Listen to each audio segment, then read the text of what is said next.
Hello dear students, welcome to Enrich Digital Academy और मैं हूं आपका फिजिक्स फ्रेंड अक्षय मालविया। आज हम शुरू करते हैं आपके सीबीएसई बोर्ड एग्जामिनेशन की प्रिपरेशन में ये चैप्टर सबसे ज्यादा इंपॉर्टेंस रखा था because this is the base of the electrostatic जो एक सेक्शन होता है उसके लिए आपको ये चैप्टर सबसे ज्यादा अच्छे से पढ़ना है। तो let's start with the electrostatics और उसके बारे में जानना है। तो हम शुरू करते हैं कि होता क्या है इलेक्ट्रोस्टैटिक्स। इलेक्ट्रोस्टैटिक्स मतलब चार्जेस के बारे में स्टडी करना है। चार्जेस जो सबसे बेसिक एंटिटी है इलेक्ट्रोस्टैटिक में, तो electrostatics is the study of electric charges which are at rest. वो जहां पर चार्जेस रेस्ट पर है, मोशन में नहीं है, चल नहीं रहे हैं, रुके हुए हैं। रुके हुए चार्जेस की स्टडी हम इस ब्रांच में करते हैं विच इज इलेक्ट्रोस्टैटिक। चार्जेस के ऊपर फोर्स लगेगा, दूसरे चार्जेस की वजह से जो फोर्स लगता है वो स्टडी करना है। चार्ज को ले जाने में कितना कार्य करना पड़ रहा है वो स्टडी करना है। तो इसीलिए हम इस चैप्टर को स्टडी कर रहे हैं। इसकी application day to day life में, application of electrostatics are many. उनमें से कुछ छाट के एप्लीकेशंस जो मोस्ट कॉमन है दैट इज लाउड स्पीकर्स में। लाउड स्पीकर्स में चार्जेस रेस्ट पर होते हैं और चार्जेस जो रेस्ट पर होते हैं वही लाउडनेस के लेवल को इंक्रीज या डिक्रीज करने में मदद करते हैं। तो चार्जेस के बारे में, इन electrostatic spraying of paints and powder coating, तो जो स्टैटिक चार्जेस के कारण जो पेंटिंग होती है या पेंटिंग का रुकना, ठहरना किसी पॉइंट पे, that is with the help of this electrostatic spraying. और भी काफी जगह पर इसकी एप्लीकेशंस हैं। तो इलेक्ट्रोस्टैटिक यानी चार्जेस को रेस्ट पे स्टडी करना बहुत इंपॉर्टेंट होता है। अब हम जानना चाहेंगे कि चार्ज होता क्या है, कैसे जनरेट होता है। सर ने बोला है कि अगर इलेक्ट्रो को स्टैटिकली स्टडी करना है, मोशन में स्टडी नहीं करना है, क्योंकि 10th क्लास में आप शायद मोशन में उसको स्टडी करके आए हो कि करंट जनरेशन जो चार्ज की वजह से होता है। अब हम यहां पर स्टडी कर रहे हैं फ्रिक्शनल इलेक्ट्रिसिटी के बारे में। तो सपोज आपको सीबीएसई एग्जामिनेशन में क्वेश्चन आए कि what is frictional electricity and when is a body said to be electrified और चार्ज्ड। हम फ्रिक्शनल इलेक्ट्रिसिटी किस चीज को बोलते हैं? पुराने जमाने में जब आग जनरेट नहीं हो रही थी तो शायद पत्थर को रब करके स्टैटिक चार्जेस की वजह से स्पार्क को जनरेट किया गया था। यह सब लोगों को पता है कि आदि मानव के काल से ही स्टैटिक इलेक्ट्रिसिटी का डेवलपमेंट हो चुका था। So static electricity that is due to friction. Friction यानी दो ऐसे सब्सटेंसेस को रब करके अगर हम कोई इलेक्ट्रिसिटी जनरेट कर रहे हैं तो उस इलेक्ट्रिसिटी को हम बोलेंगे frictional electricity. So the property of rub substances due to which they attract light objects is called electricity and the electricity which is developed by rubbing और friction is called frictional electricity. जिसकी वजह से charge object को कोई भी body attract या repel कर रही होती है उस चीज को हम बोलते हैं इलेक्ट्रिसिटी। और स्टैटिक इलेक्ट्रिसिटी या फ्रिक्शनल इलेक्ट्रिसिटी उसको बोलते हैं जब दो बॉडीज को रब करते हैं तो चार्ज के ट्रांसफर की वजह से एक जगह से दूसरी जगह पर जाने में जो चार्ज के ट्रांसफर की वजह से इलेक्ट्रिक चार्ज का डेवलपमेंट होता है। बेसिकली ट्रांसफर इलेक्ट्रॉन का होता है जो हम आगे जाके अभी पढ़ेंगे, बट इलेक्ट्रिक चार्जेस के डेवलपमेंट की वजह से वो दो बॉडीज एक दूसरे को अट्रैक्ट या रिपेल कर रही होती हैं। द रब substances which shows this property of attraction are said to have become electrified or electrically charged। इसी तरीके से जो सब्सटेंस रब होने के बाद में, रबनेस के बाद में जो डेवलप हो चुका है चार्ज, उसको बोला जाएगा स्टैटिक चार्ज। ठीक है। So this is the basic and brief introduction of electrostatics where the charges are studied. Charge is the basic entity। अब हम चार्ज के बारे में भी पढ़ते हैं। तो so in the electric charge we will study about the basic entity charge. The property of a rubbed substance due to which they attract light objects is called electric charge। किसी भी substance की वो property, वो inherent property जिसकी वजह से वो किसी और substance पे electricity वाले effects show कर रहा हो तो उसे बोला जाएगा electric charge। ठीक है। The electric charge is an intrinsic property of the elementary particles. It is the intrinsic property of the elementary particles like electrons, protons, etc., of which all the objects are made up of. It is because of these electric charges that various objects exert strong electric force of attraction or repulsion.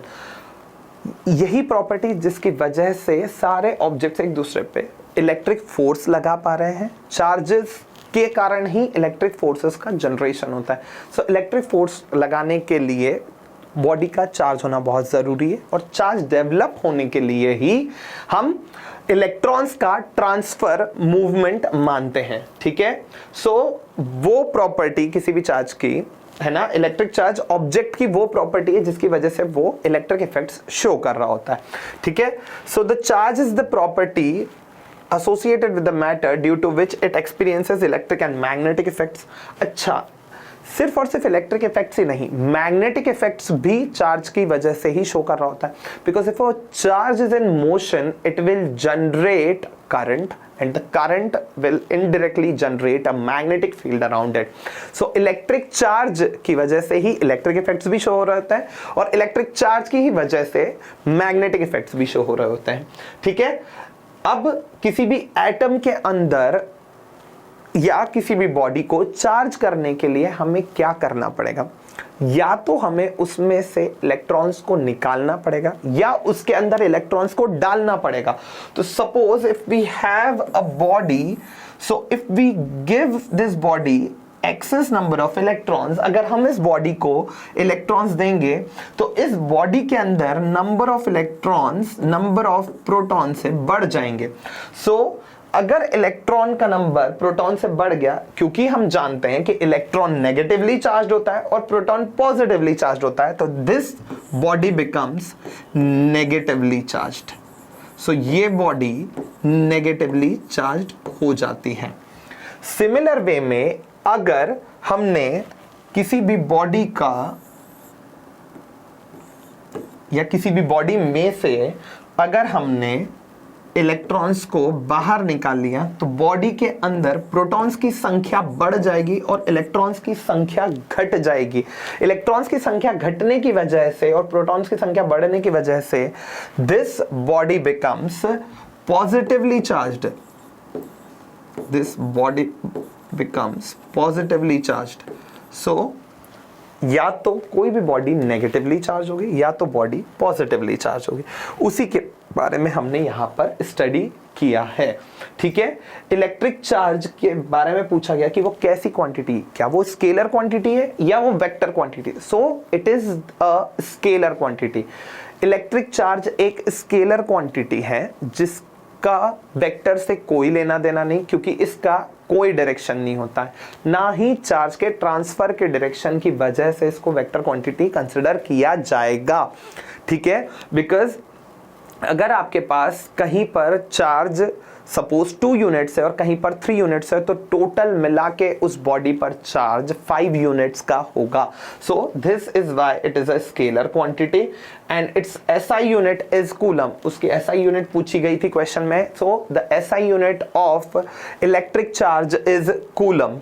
ठीक है, हमेशा हमें पता है कि proton के अंदर positive charge होता है, सो प्लस ई, बेसिक इलेक्ट्रॉनिक चार्ज प्लस ई के टर्म्स में, और इलेक्ट्रॉन के पर नेगेटिव चार्ज होता है माइनस ई का, where electronic charge, basic electronic charge जो होता है वो होता है E इक्वल्स टू 1.6.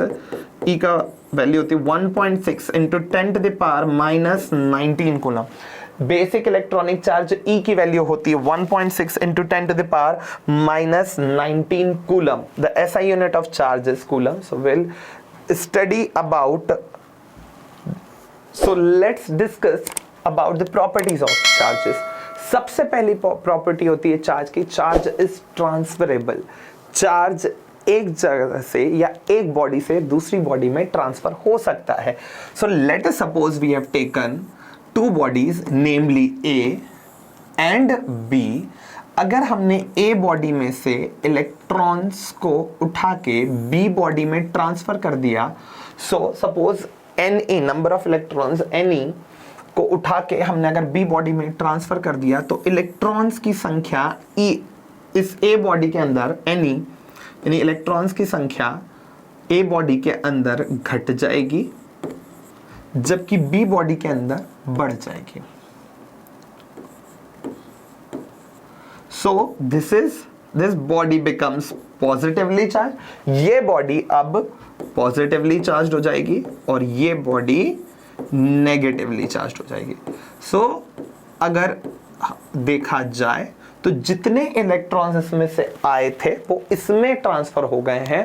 तो चार्ज एक बॉडी से दूसरी बॉडी में ट्रांसफर हो सकता है। तो चार्ज की पहली प्रॉपर्टी हमने स्टडी कर ली, that is charge is transferable.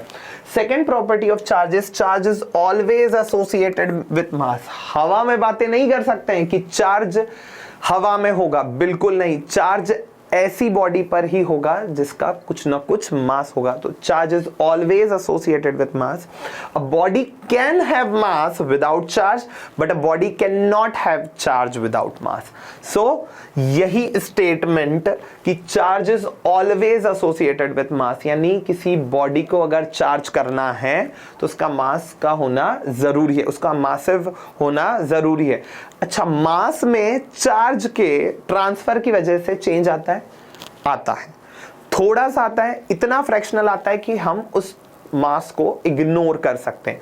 For example, if you have a body of mass 10 kg और आपने इस बॉडी में से इस बॉडी बी के अंदर 10 इलेक्ट्रॉन्स ट्रांसफर कर दिए, तो इस बॉडी का मास 10 kg में से, now the mass of body A is ma, which is 10 kg minus 10 into mass of electron, which would be 10 minus 10 into 9.1 into 10 to the power minus 31 kg. The mass of electron is 9.1 into 10 to the power minus 31 kg, जिसकी वजह से यहाँ पर मास जो है वो almost same रहता है, इसीलिए हम कंसिडर नहीं करते। बट हाँ, मास पे इफेक्ट तो होता है। बॉडी के चार्ज होने की वजह से इलेक्ट्रॉन लूज या इलेक्ट्रॉन गेन करने की वजह से जो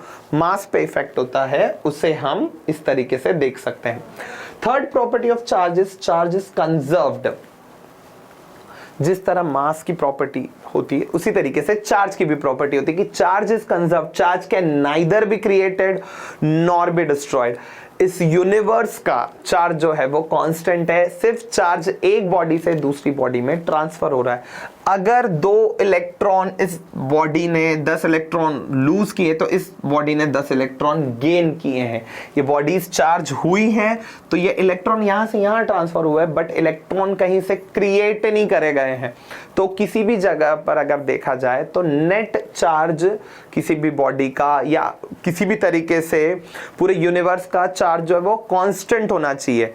बॉडी इंडिविजुअली चार्ज हो सकती है क्योंकि आपका चार्ज एक जगह से दूसरी जगह ट्रांसफर हो सकता है, बट चार्ज जो है वो इसी तरीके से ट्रांसफर हो सकता है, क्रिएट नहीं हो सकता है। हम चार्ज को बना नहीं पाएंगे, यानी इलेक्ट्रॉन्स को इस तरीके से नहीं कर पाएंगे कि हमने बना दिया है बॉडी को। ठीक है, तो charge is always conserved, that is charge can neither be created nor be destroyed, it can be transferred only from one body to another body। एक जगह से दूसरी जगह पर चार्ज ट्रांसफर होगा। लास्टली हम अगर देखें तो इसमें लिखा हुआ है कि जो प्रॉपर्टी वो है invariance of charge. Invariance of charge क्या होता है?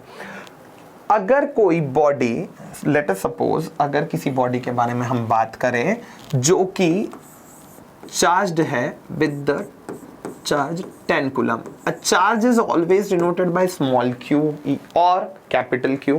जनरली यही वेरिएबल को हम चार्ज के लिए हमारे न्यूमेरिकल प्रॉब्लम्स में यूज करते हैं। So suppose a charge of 10 coulomb is moving with the velocity of 10 metre per second, तो आगे चल के इस बॉडी का चार्ज क्या बदल जाएगा?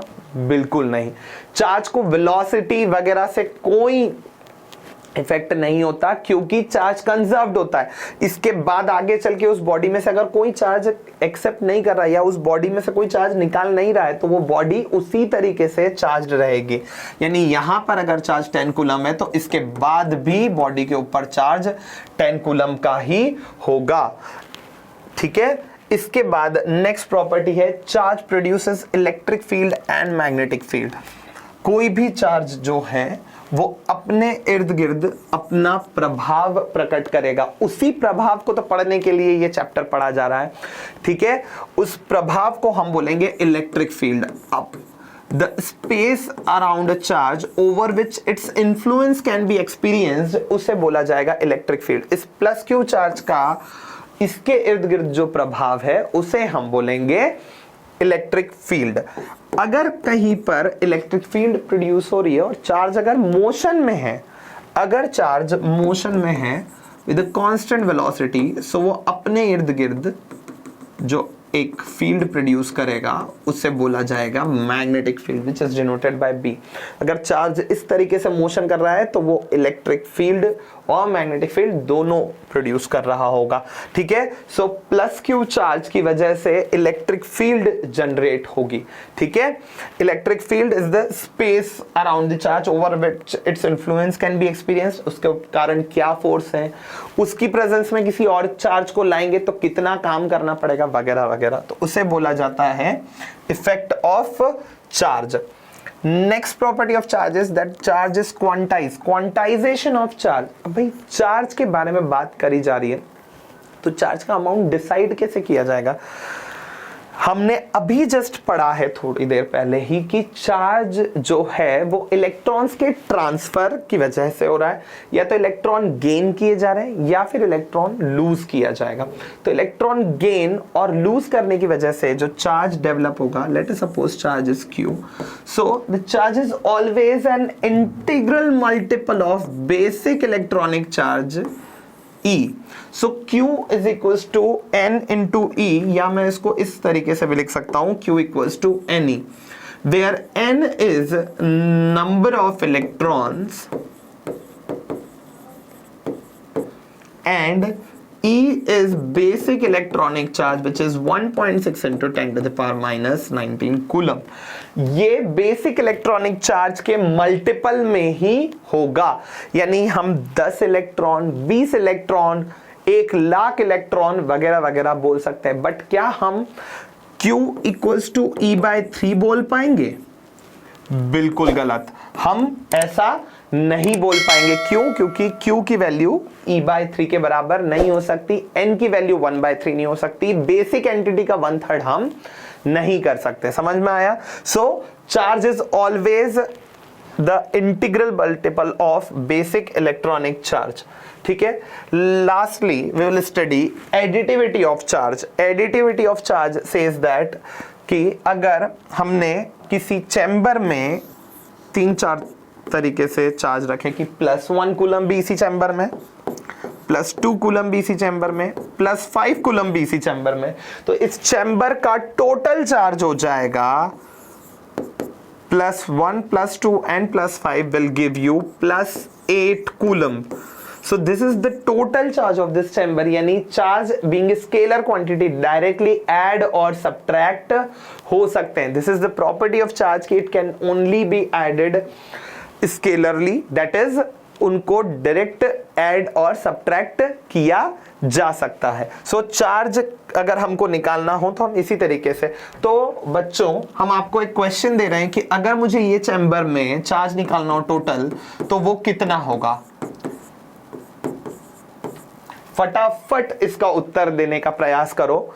सो अगर हम डायरेक्ट एडिशन करने का प्रयास करेंगे, सो +4 -5 and +6 will result in +5 coulomb. How?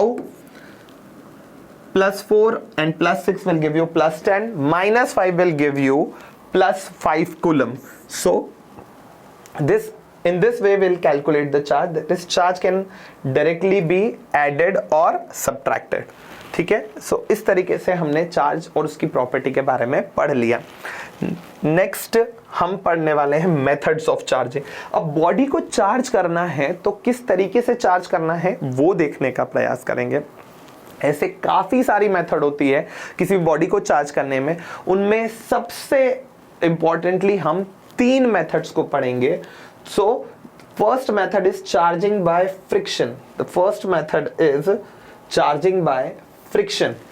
तो चार्जिंग बाय फ्रिक्शन के अंदर अगर हम बात करें कि कैसे फ्रिक्शन के कारण बॉडी चार्ज होती है, सो when certain insulators are rubbed with cloth or fur, they become electrically charged by transfer of charge, that is electrons।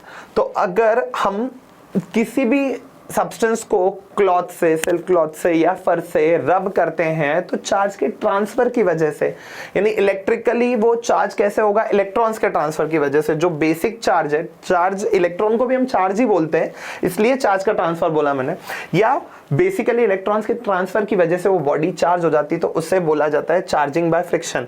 Rubbing करने से या रब करने से किसी बॉडी को चार्ज करना।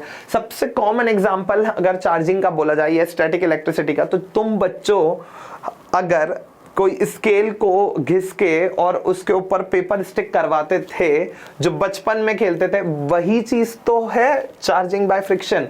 तो उसी चीज को हम यहां पर क्या बोलते हैं, चार्जिंग बाय फ्रिक्शन। अगर हमको दूसरी मेथड के बारे में पढ़ना है तो that is charging by conduction. Late us suppose एक बॉडी चार्ज्ड है, उसके पास में अगर हम दूसरे बॉडी लेके आए जो कि अनचार्ज्ड है, तो जब हम उन दोनों को टच करेंगे तो इलेक्ट्रॉन्स एक बॉडी से दूसरी बॉडी में ट्रांसफर होंगे, उसे बोला जाता है चार्जिंग बाय कंडक्शन। कंडक्शन की प्रोसेस मतलब एक दूसरे पे टच करके अगर हम बॉडी में चार्ज ट्रांसफर करेंगे तो उसे बोला जाएगा charging by conduction. So in charging by conduction two objects are kept in contact, दो ऑब्जेक्ट्स को कॉन्टैक्ट में रखा जाता है। कॉन्टैक्ट में रखने की वजह से उन दोनों के बीच इलेक्ट्रॉन्स का आदान प्रदान होता है और इलेक्ट्रॉन्स के आदान प्रदान की वजह से वो बॉडी चार्ज हो जाती है। और बॉडीज को चार्ज करने के लिए हम इस तरीके से दो बॉडीज को कांटेक्ट में लाएं। Late us suppose this is uncharged body, उसके पास में एक चार्ज बॉडी को लेके आए हैं और जब दोनों को कांटेक्ट में रखा है तो दोनों के ऊपर चार्ज का ट्रांसफर हुआ और म्यूचुअली चार्ज इस तरीके से बट जाता है। अगर स्फीयर्स का साइज आइडेंटिकल है तो जो टोटल चार्ज है वो बराबर बराबर बट जाएगा। फॉर एग्जाम्पल अगर मेरे पास दो स्फीयर्स हैं, ये इसका चार्ज 0 कूलम्ब है जबकि इसका चार्ज +8 कूलम्ब है, तो जब हम इन दोनों को टच करेंगे तो ये दोनों ही बॉडीज पॉजिटिवली चार्ज हो जाएंगी, यानी ये +8 कूलम्ब का चार्ज दोनों में बराबर बढ़ जाएगा। इसका मतलब ये वाली बॉडी भी +4 कूलम्ब से चार्ज हो जाएगी और ये बॉडी भी +4 कूलम्ब से चार्ज हो जाएगी, यानी एक अनचार्ज बॉडी को चार्ज बॉडी की मदद से चार्ज कर दिया है ना। So it is plus, the charge will get equally distributed amongst the two, that is +4 and +4 coulomb. एक बात याद रखना इसके लिए, कंडीशन जो है वो ये कि दोनों स्फीयर्स का साइज आइडेंटिकल होना चाहिए, ठीक है। Last method of charging is charging by induction. Induction होती कैसी प्रोसेस है? इंडक्शन की प्रोसेस के अंदर हम बॉडी को एक दूसरे से टच करके चार्ज नहीं करेंगे, हम एक बॉडी के इन्फ्लुएंस की वजह से दूसरी बॉडी किस तरीके से चार्ज होती है, with the help of earthing, earthing की मदद से किस तरीके से बॉडी को चार्ज किया जाएगा वो स्टडी करेंगे। अर्थिंग का मतलब होता है sharing of the charge with अर्थ। तुम्हारे घरों में अर्थिंग का वायर लगा हुआ होता है, अर्थिंग का वायर डाला हुआ होता है प्लग्स के अंदर, ताकि जो एक्सेस चार्ज है वो अर्थ तक फ्लो हो जाए, because earth can contain enormously many charges, so इस वजह से चार्ज उस तक ट्रांसफर हो जाए, इसलिए हम उसे अर्थिंग करते हैं, उस बॉडी की अर्थिंग करते हैं। तो अब उस बॉडी की अर्थिंग करने के लिए भी हमें पहले बॉडी को इंडक्शन की प्रोसेस से कैसे चार्ज करना है वो देखते हैं। तो induction is a process by which a charge body can be used to create other charged body without touching them or losing its own charge। वो ना तो बॉडी खुद का चार्ज लूज करेगी, 1% भी अपना चार्ज लूज नहीं करेगी, है ना, फिर भी अपने प्रभाव से दूसरे का या दूसरी बॉडी को चार्ज कर देगी। तो इस तरीके से अगर मैं एक पॉजिटिवली चार्ज्ड रॉड लेके आया हूं और हम एक न्यूट्रल स्फीयर के पास लेके आए हैं, तो इस तरफ इस चार्ज के कारण नेगेटिव चार्ज आ जाएगा। क्यों आएगा? Because positive charge attracts negative charge and repels positive charge. Like charges repel each other while unlike charges attract each other. This is the property of a charge. So positive charge के कारण ये वाला section negatively charge होगा जबकि ये वाला section positively charge हो जाएगा। अब अगर हम इस फेस की अर्थिंग कर देंगे तो ये पॉजिटिव चार्ज पूरी तरीके से अर्थ में शेयर हो जाएगा और इसके बाद ये पूरी बॉडी पर इस रॉड को हटाने के कारण नेगेटिव चार्ज पूरी बॉडी पर इक्वली डिस्ट्रीब्यूट हो जाएगा या रीडिस्ट्रीब्यूट हो जाएगा। In this way we have charged un uncharged body. एक अनचार्ज्ड बॉडी को इंसुलेटिंग स्टैंड पे रखेंगे, इस स्फीयर को, एक अनचार्ज्ड बॉडी को चार्ज करने का तरीका हमने ढूंढ लिया। That is known as the process of charging by induction. ठीक है, सो कैसा लगा आप मुझे बिल्कुल अपने कमेंट्स में बताना, और जो टॉपिक हम नेक्स्ट स्टार्ट कर रहे हैं उसके लिए वेट करिएगा।